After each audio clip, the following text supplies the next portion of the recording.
आप देख रहे हैं न्यूज ब्रॉडकास्ट। नमस्कार, स्वागत है आप सभी का न्यूज ब्रॉडकास्ट में। मैं पुष्पा चौधरी। तो रुक करते हैं अब तक की ताज़ा खबरों की ओर। सांसद असदुद्दीन ओवैसी के घर पर तोड़फोड़, दिल्ली पुलिस ने 5 लोगों को हिरासत में लिया। जी हां, तेलंगाना के हैदराबाद से ऑल इंडिया मजलिस ए इत्तेहादुल मुस्लिमीन के सांसद और पार्टी प्रमुख असदुद्दीन ओवैसी के दिल्ली स्थित सरकारी आवास पर कुछ लोगों ने तोड़फोड़ कर दी है। इस संबंध में पुलिस ने 5 लोगों को हिरासत में लिया है। ओवैसी का घर दिल्ली में 24 अशोका रोड पर स्थित है। उपद्रवियों ने उनके घर की खिड़कियों के शीशे, नेम प्लेट और दरवाजे तोड़ दिए हैं। सूचना मिलते ही पुलिस मौके पर पहुंची और 5 लोगों को हिरासत में ले लिया। आपको बता दें कि आरोपी उनके घर पहुंचे और तोड़फोड़ कर दी क्योंकि वो असदुद्दीन ओवैसी के बयानों से नाराज थे। पीएम मोदी के अमेरिका दौरे पर दुनिया भर की निगाहें देखना है कि आतंकवाद पर अमेरिका और दुनिया कितना देती है भारत का साथ। जी हां, अफगानिस्तान में हालात बदलने के बाद क्षेत्रीय सुरक्षा और आतंकवाद को लेकर सबसे बड़ी चिंता भारत की है। इसके पीछे की बड़ी वजह कई दशकों से भारत का आतंकवाद से पीड़ित होना है। पीएम मोदी चाहते हैं कि दुनिया आतंकवाद, अफगानिस्तान के हालात और क्षेत्रीय सुरक्षा तथा अंतर्राष्ट्रीय मामले में इसके असर को लेकर गंभीर है। इस मुद्दे पर दुनिया के देशों की राय एक हो और व्यापक निगरानी की सहमति बने। प्रधानमंत्री से अपने मुख्य एजेंडे में शामिल करके अमेरिका के लिए रवाना हो रहे हैं। वो इस मामले पर 24 सितंबर को अमेरिका के राष्ट्रपति जो बाइडेन से द्विपक्षीय चर्चा करेंगे और संयुक्त राष्ट्र महासभा में भी इस मुद्दे को पूरा जोर देकर उठाएंगे। पत्रकार गौरी लंकेश केस, हाईकोर्ट के फैसले को चुनौती देने वाली याचिका पर सुप्रीम कोर्ट में फैसला सुरक्षित। जी हां, पत्रकार गौरी लंकेश की हत्या के मामले में सुप्रीम कोर्ट ने कर्नाटक हाई कोर्ट के फैसले को चुनौती देने वाली याचिका पर फैसला सुरक्षित रख लिया है। अब मामले में सुप्रीम कोर्ट तय करेगा कि आरोपी मोहन नायक के खिलाफ KCOCA के तहत मुकदमा चलेगा या नहीं। अदालत ने गौरी लंकेश की बहन और फिल्म निर्माता कविता लंकेश द्वारा दायर याचिका पर फैसला सुरक्षित रखा है। आरोपी मोहन नायक के खिलाफ कर्नाटक संगठित अपराध नियंत्रण अधिनियम के तहत आरोपों को खारिज करने के फैसले को चुनौती दी गई है। एयर मार्शल VR चौधरी होंगे नए chief of air staff. RKS Bhadauria के रिटायरमेंट के बाद वायुसेना प्रमुख का संभालेंगे पद। जहां एयर मार्शल VR चौधरी 30 सितंबर को air chief marshal RKS Bhadauria के सेवानिवृत्त होने के बाद वायुसेना प्रमुख का पद संभालेंगे। चौधरी वर्तमान में भारतीय वायुसेना के उप प्रमुख हैं। उनकी सेवा के दौरान उन्हें परम विशिष्ट सेवा पदक, अति विशिष्ट सेवा पदक और वायुसेना पदक से पुरस्कृत किया गया है। एयर चीफ मार्शल भदौरिया शीर्ष पद पर नियुक्ति के ठीक 2 साल बाद सेवानिवृत्त होंगे। महंत नरेंद्र गिरी केस में सीएम योगी आदित्यनाथ ने उच्च स्तरीय जांच के लिए दिया आदेश। अखिलेश यादव ने सरकार पर ही उठाए सवाल। जी हां, अखाड़ा परिषद के अध्यक्ष महंत नरेंद्र गिरी के आखिरी दर्शन करने प्रयागराज पहुंचे यूपी के सीएम योगी आदित्यनाथ ने उनकी मौत की उच्च स्तरीय जांच बिठा दी है। लेकिन यहां आए पूर्व सीएम अखिलेश यादव ने कहा कि सुनने में आया है कि सरकार उनकी जमीनों पर बुलडोजर चलाने जा रही है, इसलिए वो परेशान थे। लिहाजा हाई कोर्ट के सिटिंग जज से उनकी मौत की जांच कराई जाए। महंत नरेंद्र गिरी का अंतिम संस्कार प्रयागराज में होगा। प्रयागराज की बाघंबरी गद्दी पर जबरदस्त भीड़ है। सुबह सुबह काफ़ी तादाद में लोग यहां पहुंचे। इसको लेकर बड़े पैमाने पर पुलिस का भी इंतजाम है। मई 2022 से NDA की प्रवेश परीक्षा में शामिल होंगी महिलाएं।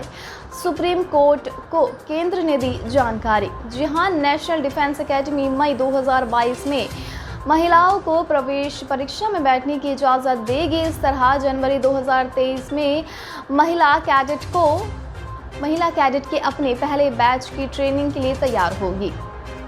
महिलाओं को NDA की परीक्षा में शामिल किए जाने की मांग वाली याचिका पर केंद्र सरकार ने सुप्रीम कोर्ट में हलफनामा दाखिल कर ये जानकारी दी है। पिछली सुनवाई में सुप्रीम कोर्ट ने इस संबंध में केंद्र से भविष्य में उठाए जाने वाले कदम को लेकर जानकारी मांगी थी। हलफनामे में सरकार ने इस बात पर प्रकाश डाला है कि रक्षा सेवाओं द्वारा एक अध्ययन समूह का गठन किया गया है, जिसमें भारतीय सशस्त्र बलों के संयुक्त रक्षा सेवा प्रशिक्षण संस्थान और अधिकारियों के एक बोर्ड और विशेषज्ञ शामिल है, जो महिला कैडेट के लिए व्यापक पाठ्यक्रम तैयार करेंगे। नोएडा में पुलिस और बदमाशों के बीच एनकाउंटर, 9 अपराधी गिरफ्तार, गोली लगने से 2 घायल। जी हां, थाना नॉलेज पार्क पुलिस ने मुठभेड़ के दौरान 9 बदमाशों को गिरफ्तार किया है। पुलिस द्वारा चलाई गई गोली 2 बदमाशों के पैर में लगी है। इन बदमाशों के पास से पुलिस ने देसी तमंचा, कारतूस तथा चोरी की घटनाओं में इस्तेमाल किए जाने वाले लोहा काटने और औजार व एक कैंटर बरामद किया है। पुलिस के मुताबिक ये बदमाश निर्माणाधीन फैक्ट्रियों तथा रेलवे ट्रैक के दिनों में रैकी करके रात के समय वहां चोरी करते थे। पूछताछ के दौरान पुलिस को पता चला है कि इन बदमाशों ने थाना नॉलेज पार्क क्षेत्र में निर्माणाधीन रेलवे ट्रैक से लोहे का सामान चोरी किया था। इन बदमाशों ने विभिन्न निर्माणाधीन कारखानों व रेलवे ट्रैक पर चोरी की दर्जनों वारदातों को अंजाम देने की बात कबूली है। सैन्य सम्मान से हुआ फतेहाबाद के लाल शहीद जयपाल का अंतिम संस्कार, 5 साल के बेटे ने दी मुखाग्नि। जी हां, फतेहाबाद के गांव हंसावाला निवासी सेना का जवान 28 वर्षीय नायक जयपाल गिल जम्मू के जिला कुलगांव के खन्नावाल सोपियो में आतंकियों के सर्च ऑपरेशन के दौरान बिजली का करंट लगने से शहीद हो गए। गांव के शमशान घाट में पूरे सैन्य सम्मान के साथ उनका अंतिम संस्कार किया गया।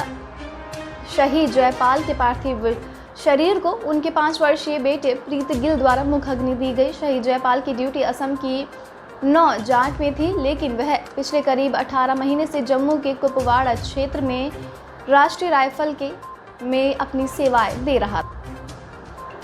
पंजाब कैबिनेट विस्तार का दिल्ली में होगा ऐलान, हाई लेवल मीटिंग के लिए दिल्ली पहुंचेंगे सीएम चन्नी। जी हां, पंजाब में नेतृत्व बदलाव के बाद अब कैबिनेट विस्तार की तैयारियां तेज हो गई है। नए मुख्यमंत्री चरणजीत सिंह चन्नी केंद्रीय नेतृत्व से चर्चा करने के लिए राष्ट्रीय राजधानी दिल्ली पहुंच रहे हैं।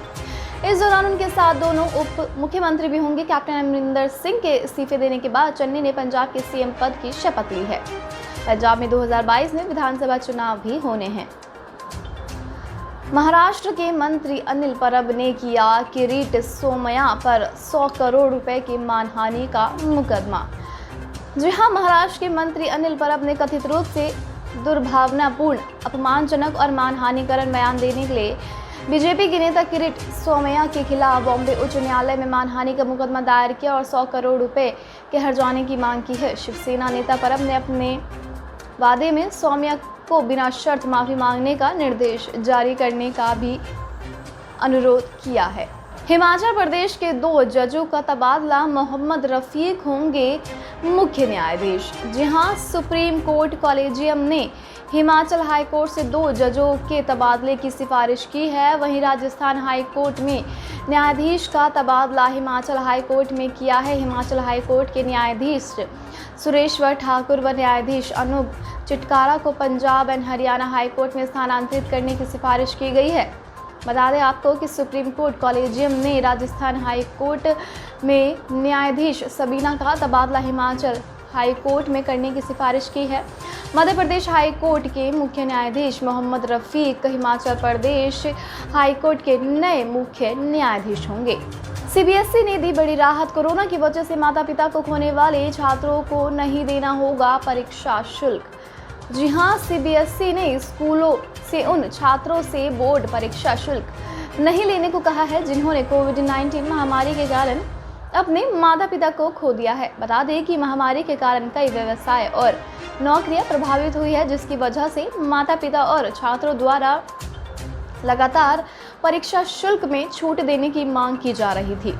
सीबीएसई ने आधिकारिक अधिसूचना में कहा कि कोरोना ने सब पर बहुत बुरा प्रभाव डाला है। छात्रों पर हुए असर को ध्यान में रखते हुए सीबीएसई ने शैक्षणिक सत्र 2021 और 22 के लिए निर्णय लिया कि उन छात्रों से ना तो परीक्षा शुल्क और ना ही पंजीकरण शुल्क लिया जाएगा जिन्होंने अपने दोनों माता पिता या फिर जीवित माता पिता या कानूनी अभिभावक या दत्तक माता पिता को कोरोना की वजह से खो दिया है। कंज्यूमर कोर्ट ने हरियाणा राज्य परिवहन पर लगाया 2.25 लाख रुपए का जुर्माना, स्मोकिंग पर सर्जिकल स्ट्राइक। जी हां, स्थानीय राज्य उपभोक्ता विवाद निपटारा आयोग ने हरियाणा राज्य परिवहन के महानिदेशक और विभाग के अन्य प्रतिवादियों पर 1,75,000 रुपए जुर्माना लगाया है। उन्होंने कहा कि सेकेंड हैंड स्मोक या पैसिव स्मोकिंग धूम्रपान करने वालों और न करने वालों के लिए एक गंभीर स्वास्थ्य जोखिम है। आयोग का यह फैसला हरियाणा के एक निवासी की उस शिकायत से संबंधित अपील पर आया, जिसमें उसने आरोप लगाया था कि हरियाणा राज्य परिवहन की बसों में यात्रा करते समय उसने पाया कि ड्राइवर और कंडक्टर धूम्रपान कर रहे थे। पीएम मोदी के साथ व्हाइट हाउस में द्विपक्षीय बैठक करेंगे राष्ट्रपति जो बाइडेन। जी हाँ, अमेरिका के राष्ट्रपति जो बाइडेन 24 सितंबर को व्हाइट हाउस में पीएम मोदी के साथ द्विपक्षीय बैठक कर दोनों देशों के बीच संबंधों को और मजबूत करने का प्रयास करेंगे। राष्ट्रपति के साप्ताहिक कार्यक्रम में इस आशय की जानकारी दी गई है। 23 सितंबर को अमेरिका की उपराष्ट्रपति कमला हैरिस पीएम मोदी से मुलाकात करेंगी। दोनों नेताओं के बीच शुक्रवार को होने वाली पहली बैठक के संबंध में कहा गया है कि राष्ट्रपति भारत गणराज्य के प्रधानमंत्री नरेंद्र मोदी के साथ द्विपक्षीय बैठक में भाग लेंगे। IPL 2021 PBKS versus RR। जी हाँ, राजस्थान के खिलाफ राहुल का तांडव IPL के इतिहास में बनाया नया कीर्तिमान।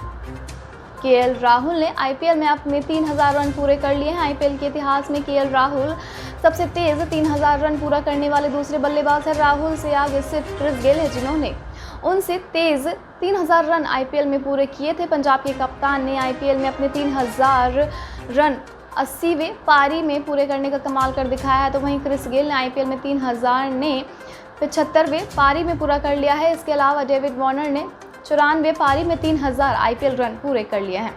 सुरेश रैना के नाम 103 पारी में ये कमाल करने का रिकॉर्ड है, तो वहीं डिविलियर्स ने 104 पारी में इस खास मुकाम को हासिल करने में वो सफल रहे। बता दें कि KL राहुल भारत की ओर से IPL में सबसे तेज 3000 रन बनाने वाले बल्लेबाज बन गए हैं।